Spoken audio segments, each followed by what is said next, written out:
Despite all the allegations made on Vijay Mallya and immense practices made to extradite him, he kept quiet. Please come to the court and listen to the submissions. That's it. The truth wasn't out yet. I went to Shri Pranab Mukherjee, then Finance Minister of India. Having grown up in Calcutta, I speak fairly decent Bengali. And I said, Pranab da, amar problem ache, Kingfisher Airlines ke downsize korte hobe.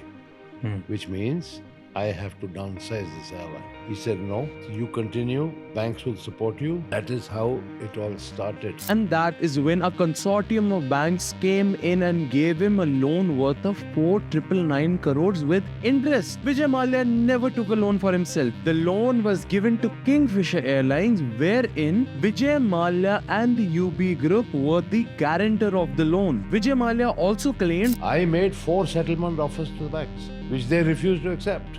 That nobody knows. Banks call a willful defaulter of somebody who has the money but won't pay. I flew through Hyderabad and met the chairperson of the State Bank of India at their training academy in Hyderabad and offered a settlement.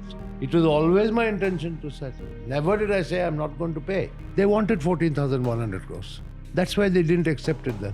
but then why did he run from the country? I told the finance minister, Arun Jaitley, before leaving for the airport. And then I flew from Delhi to London. I was on my way to Geneva for a FIA World Council meeting, which was fixed months ago. I told the finance minister because I went from Parliament to Delhi airport. The legacy media caught wind of this and claimed that he's run away from the country after taking such a massive loan, which led to the revocation of his passport. He could never come to India legally. The banks never released a statement of account of the loans paid off by Vijay Mallya until the finance minister came out. Vijay Mallya case, 14,131.6 crore complete amount of the attached property has been restored to the public sector banks. Vijay Mallya had a lookout notice on him by the CBI, yet he travelled multiple times in and out of the country. But the question of the hour is, was Vijay Mallya actually guilty, or was there a power playing in the background out of jealousy and revenge because he became so big